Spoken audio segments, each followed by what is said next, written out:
Welcome to Women in Paint. Whether your paint story is dripless or an old school mix of project management, business ownership, or modern estimation, the stories of women in paint are now part of the industry's rising success. We'll educate, encourage, and promote diversity and gender equality by giving you a behind-the-scenes look at our proven skills, business acumen, and driving force that propels anyone to find meaningful opportunities and a career path that challenges lives through paint. Now let's welcome your host, Michael Cheney. All right, welcome to the Women in Paint Show. I'm your host, Michael Cheney, and I have a treat for us today. She's not quite a Buckeye fan. I will forgive her for that. She's a Hoosier fan. Angie, welcome to the show.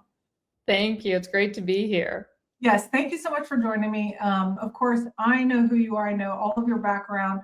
And once you introduce yourself, our listeners are going to know you as well. So go ahead. Who are you and what is it that you do? I'm Angie Hicks. I co-founded Angie's List. I actually co-founded it in Columbus, Ohio. So I did spend a number of years in the Buckeye State, but I'm a Hoosier at heart. And we're currently known as Angi. So we updated the branding for the company about 5 years ago. So co-founder of Angi, where we help homeowners find local pros to help them get projects done around their house, whether it's painting, roofing, electrical, you name it. Homeowners often don't know where to start, and we help them connect with pros that have a good track record and experience in the types of work they need to have done. Yeah, and I'll also say, homeowners don't know where to start, but people like me who have a painting business also sometimes don't know where to start and how to get those leads and how to get in front of those ideal customers. So it's something, certainly useful in our industry. Just kind of give a quick rundown of what inspired you to start your business. And I would say, were you expecting it to be what it is? So what inspired you to start, and is this what you envisioned? Yeah. So I started Angie's List 30 years ago. So I have to admit, it's been that many years.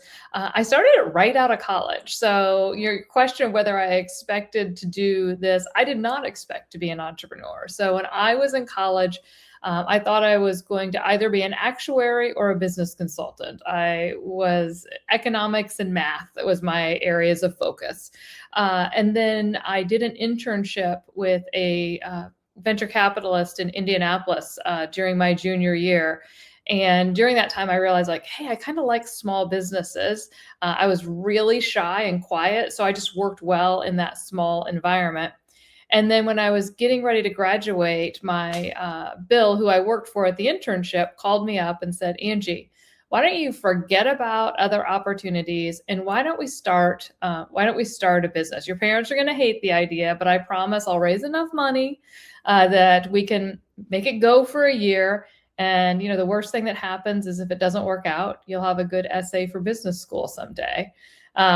Needless to say, that was not the best sales pitch for me. I struggled with that. I talked to everybody I knew about whether I should do this or not.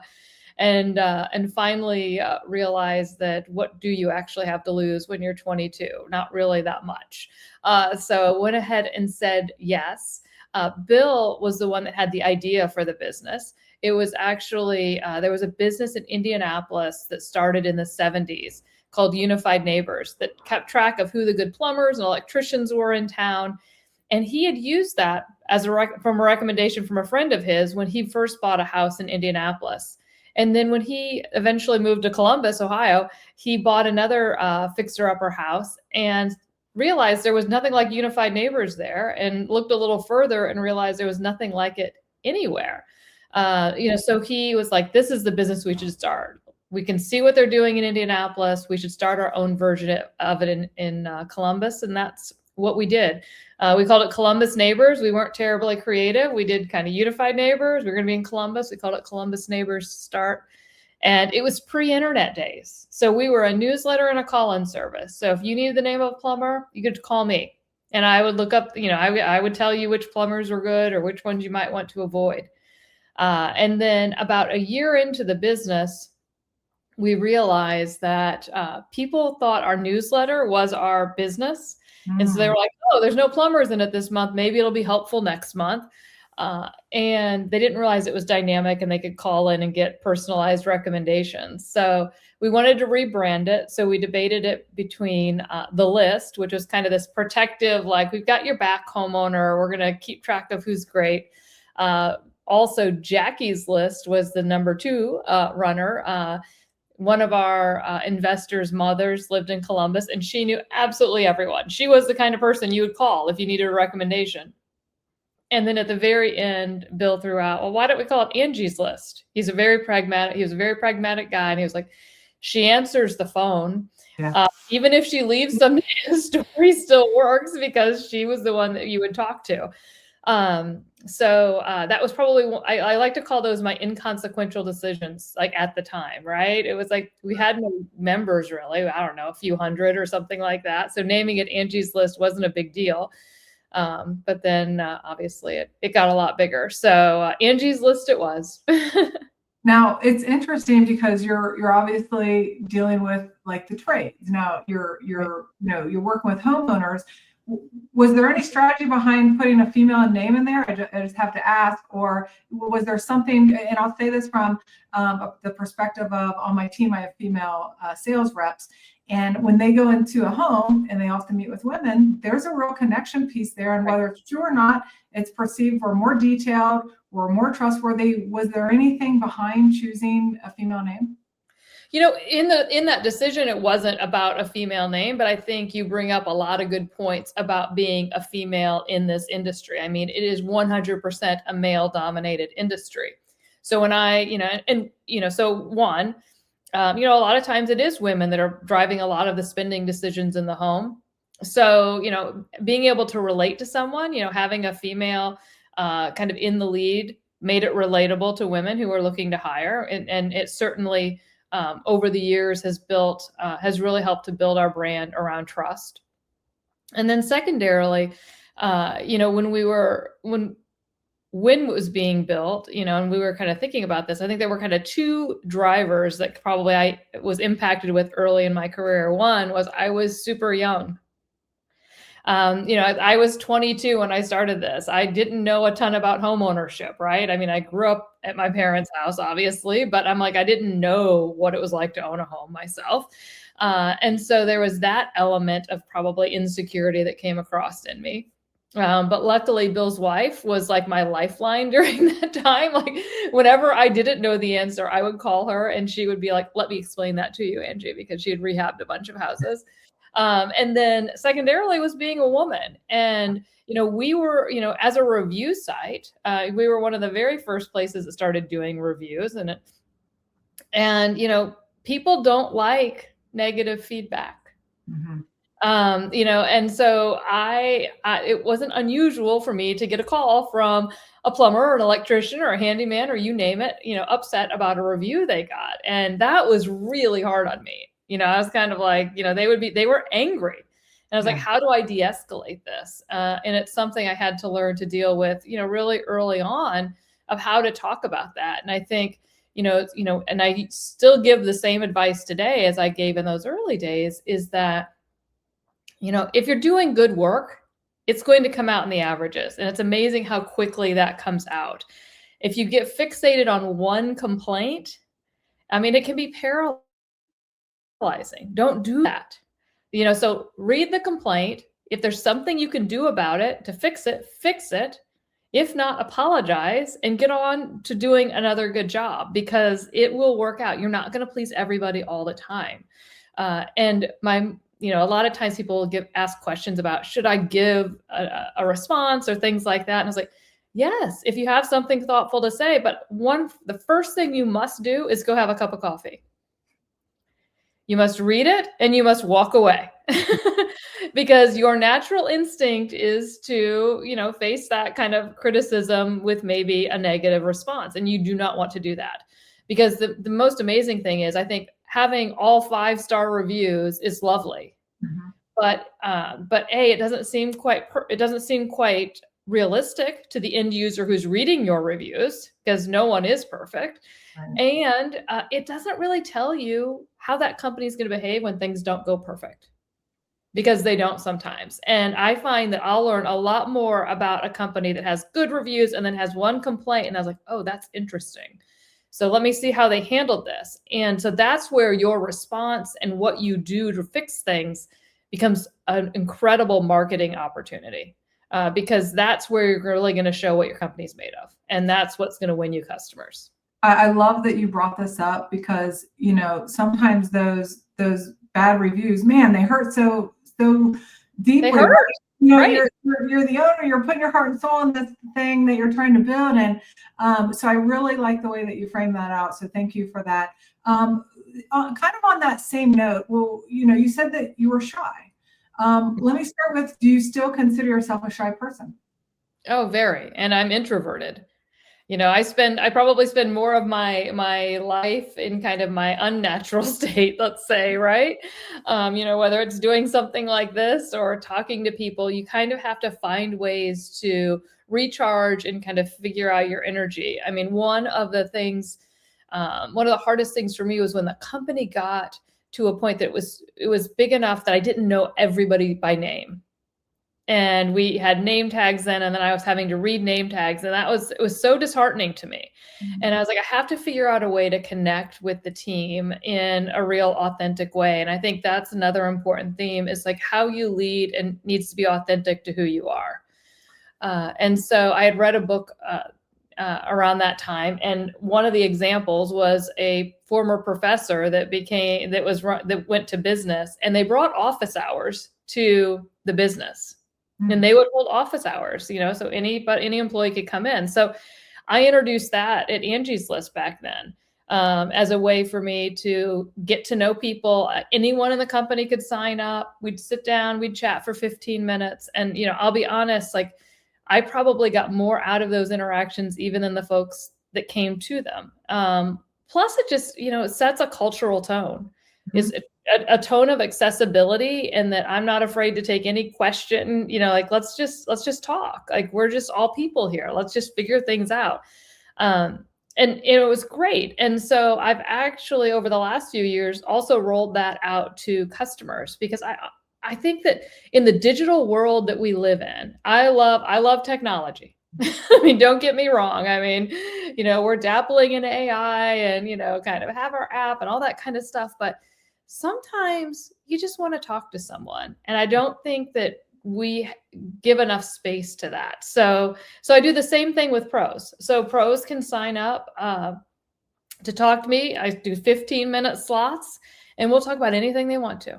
If they want to give me product feedback, great. If they have a question that maybe they haven't gotten the best answer, didn't understand kind of what one of the other employees was explaining to them, I'll take any question.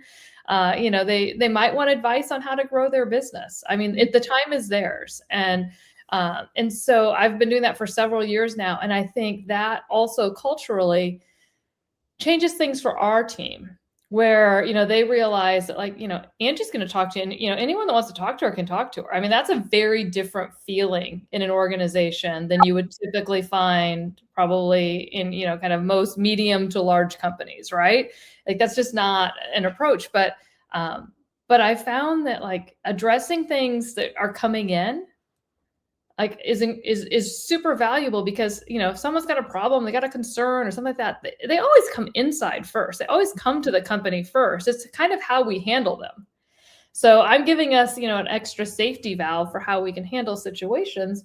And again, I learn a ton. I love those conversations. It's talking to those businesses about growing their business kind of takes me back to the early Angie's List days. Yeah, that's amazing. Wow, that's good. No, hey, it's not as if I'm doing this for hours and hours on end. I mean, I do a couple of hours a week. It's not, I encourage leaders to think about how they can get closer to their customers, and it's in ways that are comfortable and work for them, because it's amazing what you'll learn.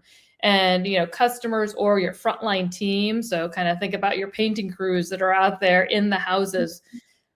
They are your best salespeople. They are the people that are in the house. They are talking face to face with your customer. You as the owner may never see the customer. Yeah. And so how are you gathering their insights and taking their feedback to improve the business? Yeah. Wow. That's amazing. You're kind of talking about the culture you're building really with your team and with your customers.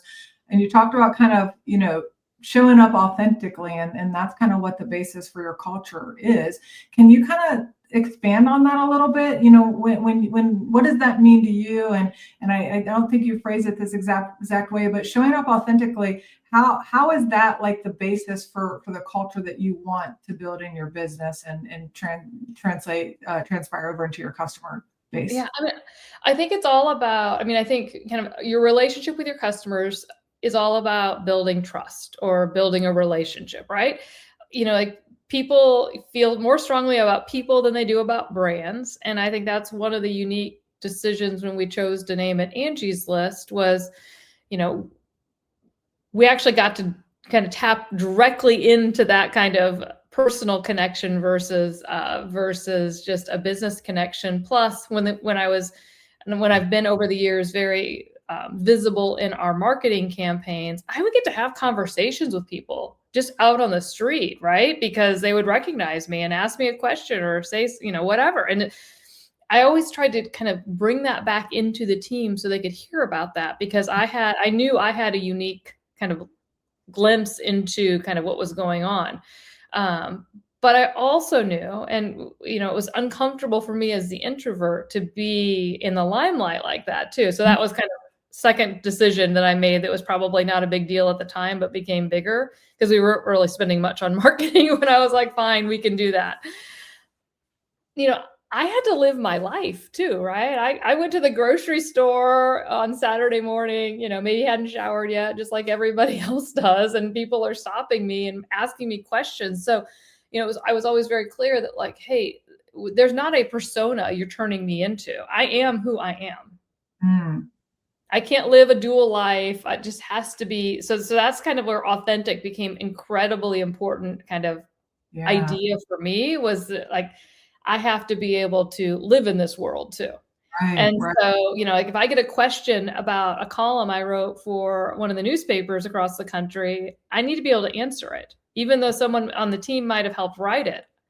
I need to see it, and it needs to have some of my little nuggets in it so that I can relate to it when I do get asked about it, because that kind of stuff does happen. So it's how you can be who you are, because you can't live in a persona that someone else builds for, that you perceive as like, this is the appropriate leader persona, because it will break down. Right. You don't want that to happen, because it'll break down at the worst times. It'll break down when you're stressed or you're trying to do something really hard in the business. And that's where, you know, you'll lose the team in a situation like that. Yeah, well said. I know you've probably seen thousands of businesses grow, and in part thanks to what you're offering. When you think of kind of businesses between that $1 million and $3 million range, which, you know, is where a lot of painting companies are shooting for, and if you can hit that range in the paint industry, you're in like the top 1% of the entire industry. What kind of ceiling do you see for business owners? What are the hiccups, the hangups, the things that kind of prevent them from growing? What do you see that you could maybe shine a light on that would be helpful for folks? I mean, I think the biggest, one of the first decisions that people have to make is when they start to grow is, am I going to grow? Or do I just want to do the trade myself? So if I've gotten, you know, I started my business and it's my art and my craft, do I want to bring on employees? And so you have that kind of yes, no decision, but then your role starts to change when you make the yes decision there. Mm-hmm. And clearly the business is dependent on the quality of the work of the people that you're bringing in. And, you know, do not underestimate kind of spending extra time when you are hiring to make sure you get the right quality. Because as you grow, you're not going to be able to be everywhere. So how do you think about them representing you in the homes? So I think a lot of times we hire fast, fire slowly. I would suggest you reverse that. Yeah. Hiring is always a big topic. It was a big topic at our Women in Paint event.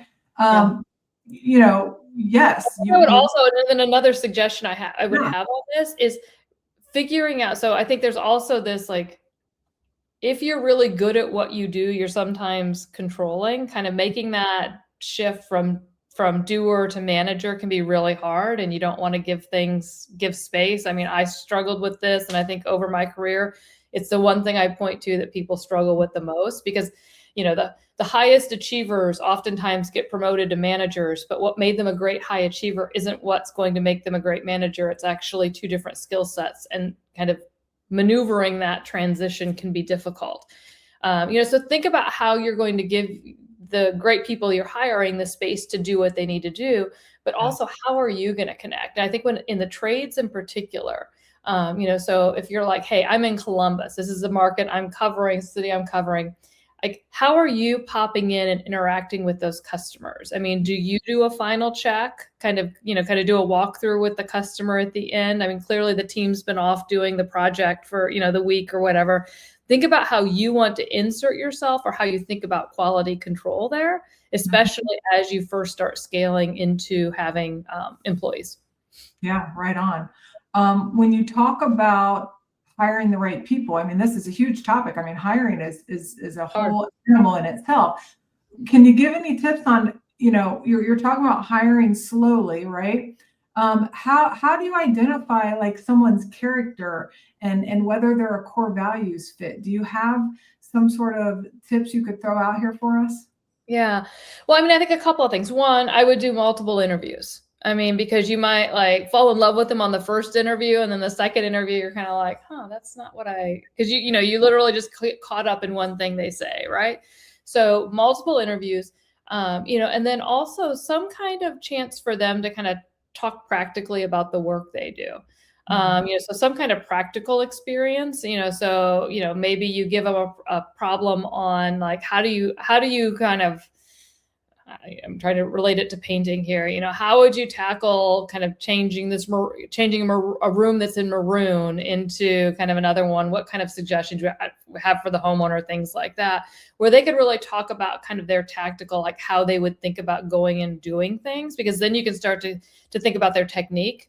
And it also allows you to hear them talk in a way that is different than if you're just asking them, tell me about your last role. What did you like about it? What's going to be important to you in the next role? It gets them out of that interview mode and more in their expertise, and it gives you a chance to see a different dimension. Mm-hmm. And then I'd also consider, don't just have a couple of people interview them. So don't just interview them yourself. If you've got, kind of a lead, your lead crew member on one of your existing teams, let them interview too, because just having that other perspective, this just gives you a more well-rounded experience, because especially as your first few employees go, they're going to have an oversized impact on who your company is. Yeah. I mean, obviously when it's employee number 100, it's different than employee number 5. And so you can kind of evolve your hiring process throughout that, but especially early on, you want to make sure that you, kick the tires, quite honestly, a little bit more. Sure. I like that. Kick the tires. Let's talk about leadership a little bit. And this idea that I think sometimes women feel a little pressured to lead nicely. And especially when you are growing a business that is actually starting to develop, and you start leading leaders, right? That's different than leading your painters and that type of thing. So what would you say about this idea that, women might still in this day and age feel pressured to lead nicely? How does that land with you? I call that the mom syndrome, right? It's like a man and a woman sometimes can say the exact same things, but the woman says it and it seems meaner. And I think it literally goes psychologically back to whether mom or dad. For whatever it's worth, I think there's just some element there. I mean, I used to experience that with colleagues. I'd be like, I think I said the exact same thing you did, but it seems so much harsh when I said it. I have always thought about leading kind of, by being like a coach leader, a player coach, right? Where you're kind of like, let's work together. And that collaboration has allowed me to kind of balance and kind of be more productive in that leadership role. And secondarily, I was taught early on, it was like, always know your stuff. Yeah. Don't get stumped. Yeah. Don't get stumped. You better know how to read a balance sheet if you've got a CFO. Yeah. You better know how to read the balance sheet either way, but I'm just kind of saying, like, you want to know how you need to be able to be versed. And it's like, you want to be, because that gives you confidence if you know the answer. So the more prepared you are, that helps you. And then over time, you just see lots of experiences. I think that is the one thing that we kind of forget is that, sometimes great leadership comes from seeing how things were handled when they didn't go right and when they did, and you just learn from patterns. And then I would also think about how are you educating and teaching yourself? So whether it is you've got mentors, I'm not a big fan of like, I want you to be my mentor. I'm like I kind of think broadly about that term. Like, how are you picking up nuggets from the people that you're interacting with and kind of style things and things that you're like, hey, like my co-founder, I loved how he could problem solve. He could problem solve and he didn't lose a school. And I was like, I don't know how he does that. And it was like the reason I struggled with it so early on is because I didn't have the experiences he had. So to some extent, I had to get some experience before I could start to feel comfortable in that.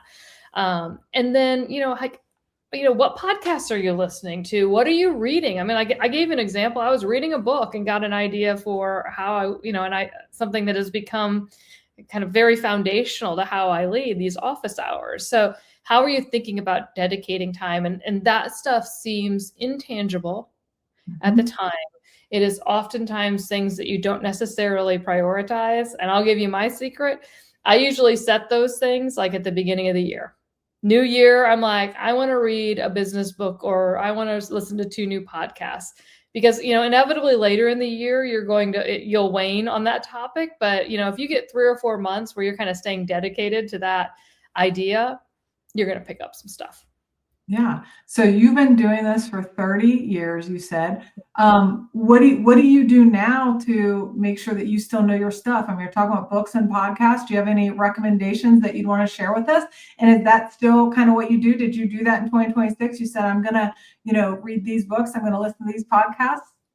Yeah. So, I mean, quite honestly, I think one of the things I've been working on in the last year has been kind of staying sharper on social media. So I am spending a ton of time with our social media team, and my teenage and 20-something children are enjoying it immensely, maybe chuckling a little too much at old mom. But like, how is that, because I believe that social media from a marketing standpoint is the next kind of big engine of opportunity. I mean, it's like that and AI are probably the 2 things that are replacing TV in the world, right? Like maybe I'm not, all of the great brands that were built on TV is not the engine that it once was. So that's one area that I'm spending a lot of time. So right now I can't say I'm doing podcasts and reading books. I'm actually just spending time talking to these folks that are just doing it and kind of like trying things that they're suggesting.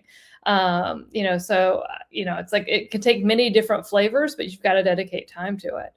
Because I get questions all the time and people will say like, why are you still doing what you're doing 30 years later? Like, how does that stay fresh? And, for me, I keep things pretty simple and it comes down to, do I like the people I'm working with? And am I learning new things? Okay.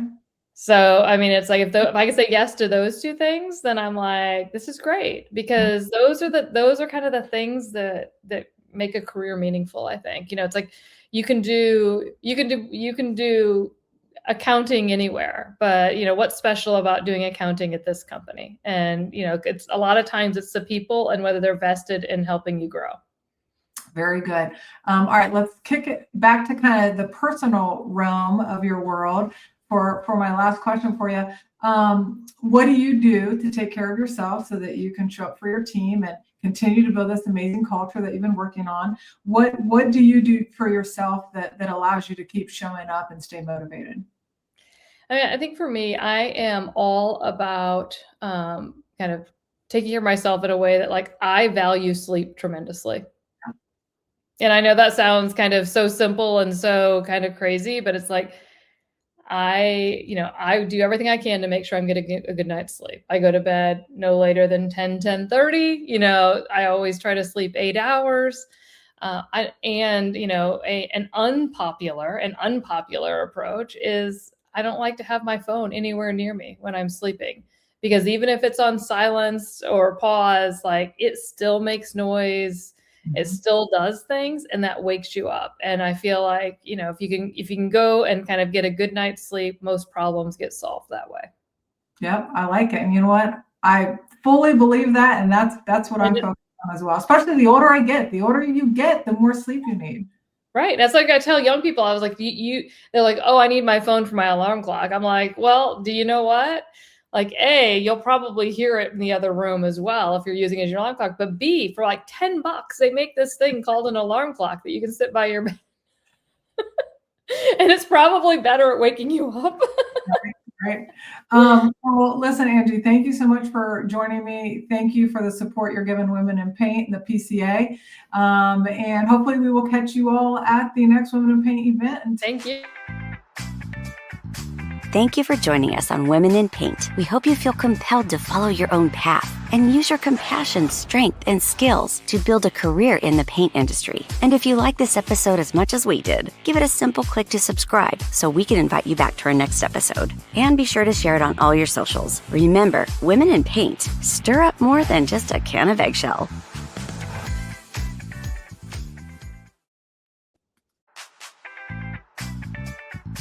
Thank you for joining us on Women in Paint. We hope you feel compelled to follow your own path and use your compassion, strength, and skills to build a career in the paint industry. And if you like this episode as much as we did, give it a simple click to subscribe so we can invite you back to our next episode. And be sure to share it on all your socials. Remember, Women in Paint stir up more than just a can of eggshell.